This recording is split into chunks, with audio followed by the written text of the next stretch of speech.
I greet you all in the name of Jesus Christ.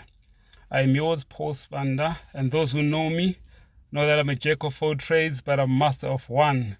So today I'm putting on the jacket of Seventh-day Adventist history, and you know the work that I've done in the past for many years now, trying to help our people to know where they come from and how God has been instrumental in the life of this church and as well as in the lives of our pioneers, so that as we go forward into the future, there will be no need to worry, knowing that He who was there before is there today and will be with us even in the future.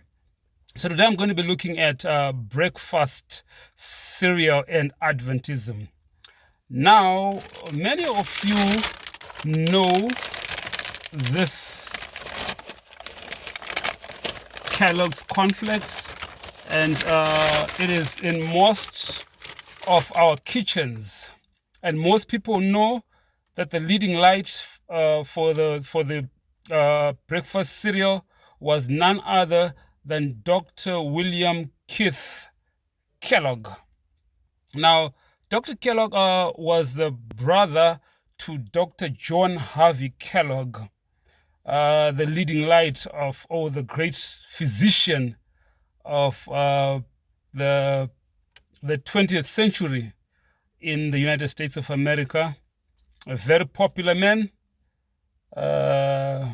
who became very popular in the circles of medicine, as he was getting most of his knowledge from the spirit of prophecy. So do not despise the spirit of prophecy. It can actually make you a great person if you read it, study it, put it into practice.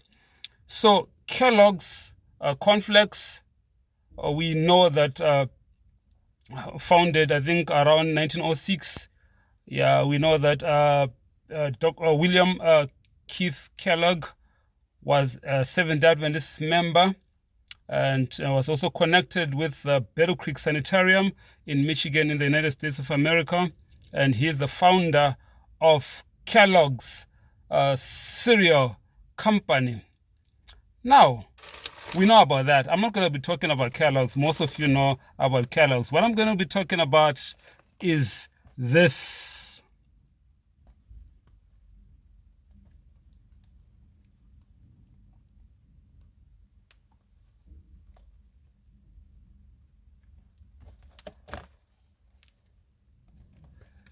Now, this is Weet-Bix. In South Africa, they would call it Weet-Bix. But because I'm English oriented, I will call it Weet-Bix, just like most of us do. But here in South Africa, they call it Weet-Bix. Now, the question then would be, how does Weet-Bix, or how is Adventism connected with this Weet-Bix breakfast cereal? Now, it's very interesting to note that a man called Arthur Shannon, who was called by the name Mr. Weet-Bix, is the brainchild of this brand. Now, so who was Mr. Shannon? Mr. Shannon was actually a Seventh-day Adventist member, church member, and an entrepreneur. And he was born in Sydney, and I think on May 4 in 1894, and he married a beautiful lady by the name of Natalie Bridget, and that was in 1917. So how did the idea come to be? So the idea of this breakfast cereal called Weet-Bix, which still exists today, I just showed you the box. It was an idea of sweetening a malted biscuit, because before that there was a biscuit that was there, for breakfast, health breakfast cereal, but it was not that palatable. So Shannon was coming up with an idea of how can we make it more palatable. Let's do this by adding a little bit of some sugar to make it more palatable. So this idea was first discussed in 1922 at a camp meeting, at a Seventh-day Adventist camp meeting in Sydney. And the people that were in this discussion, there were just four.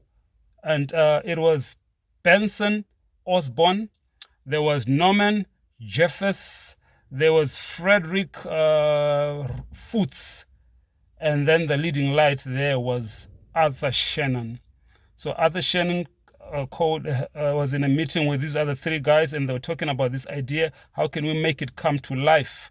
And the following year, in 1923, Jeffers then helped Shannon to produce this Weet-Bix biscuit. And then 1925, 1926, Shannon established the Grain Products Limited Company, which in shortcut was called the GPL.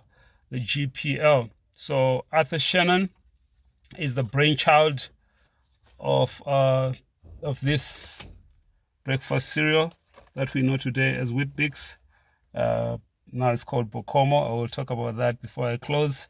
So he's the brainchild. So F. Foots and Ann Jeffers, they took part in the development in the manufacturing of this more palatable cereal, a breakfast cereal. And then Ben Osborne marketed the product, successfully, in New Zealand and in other places, because this was in Australia.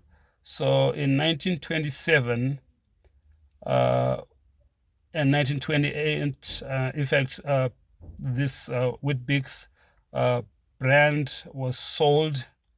And on October 30, 1928, it was the Weet-Bix was sold in Australia. It was first sold in New Zealand.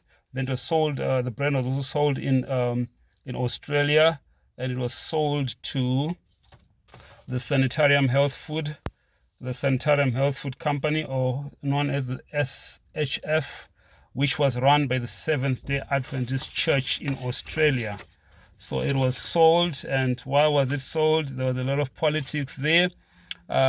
This Weet-Bix was actually gaining more customers at the expense of the other biscuits that were there before. So SHF was feeling the heat. The competition was too much, and they had to sit down with Shannon and tell him, that things are not going well, and after all, you are not going according to the health message. You're adding sugar, and Mrs. White has spoken something about the danger of sugar and things like that. And then, he sold it to the church. He was a very good man.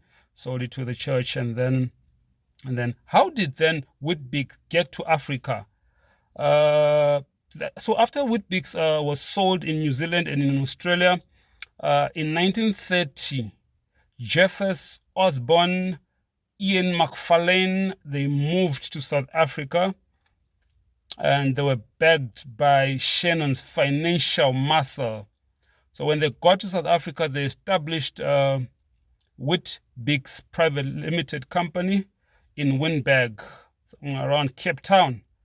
And the managing director of that company was Norman Jeffers.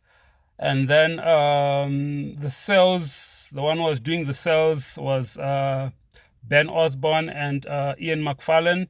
And then the sponsor was Arthur Shannon. And this is how the team pushed forward in Africa. And it's interesting that this factory actually employed a number of Seventh-day Adventist coloureds, and it became so successful. And this was one of the first companies that you could work 6 days, and on the seventh day, which is a Saturday, they were given day off. It's a holy day unto the Lord. So people love to work there, Adventists especially, because they were given their Sabbath day rest. And then, unfortunately, it was sold again, this time in 1948. Shannon sold a Weet-Bix factory in South Africa he sold it to the farmers cooperative known as Bokomo. Now, Bokomo is not the full name. Unfortunately, I cannot pronounce its full name, but we know it as Bokomo today. Unfortunately, before it was sold to Bokomo, it was the Seventh-day Adventist Church in South Africa was approached by Shannon, and so that they could get the opportunity to buy this this franchise. Unfortunately, the church in South Africa rejected the offer. Instead, they were pushing the meat alternative issue, and they did not want to have anything to do with Weet-Bix or breakfast cereals. So that's how then this Weet-Bix came into the hands of Bokomo, and today we know it as Bokomo Weet-Bix. Bokomo Weet-Bix. That's how it got into the hands of the farmers cooperative known as Bokomo. And then in the 1960s, Shannon suffered a stroke. He suffered a stroke, and unfortunately, on December 18 in 1968, Arthur Shannon passed away. So this is the short story of our breakfast cereal, Weet-Bix or Weet-Bix, as it is, or as it was connected with the Seventh-day Adventist Church. It's good to know that the Seventh-day Adventist Church was running with a health message that was stemmed from the ministry of healing, and it is also fascinating to know how the Seventh-day Adventists were leading lights. They were heads and not tails in those days. How I wish that the Seventh-day Adventist church members of today can continue to become leading lights, to be the heads and not the tail, not to be followers. We are meant to lead, to manufacture, to make things happen, to be in the forefront while the rest of the world follows. Unfortunately, it is not it is not the same today. But I just want to say big up to those, thumbs up to those that are making it in the forefront, the Seventh-day Adventists, because that is what we're meant to do. So Kellogg's, Weet-Bix were a brainchild of Adventism. And I just want to acknowledge Dr. Ronald Thompson, John Bernal, and I know this is something that is not really known in our church, but I just took time in this heat. It's so hot today, and I'm actually sweating, but I decided, what, let me just give the world this little knowledge. It might help us to know who we are, to understand our history, to love our history, and to give us a push to go forward in these last days. May God richly bless you.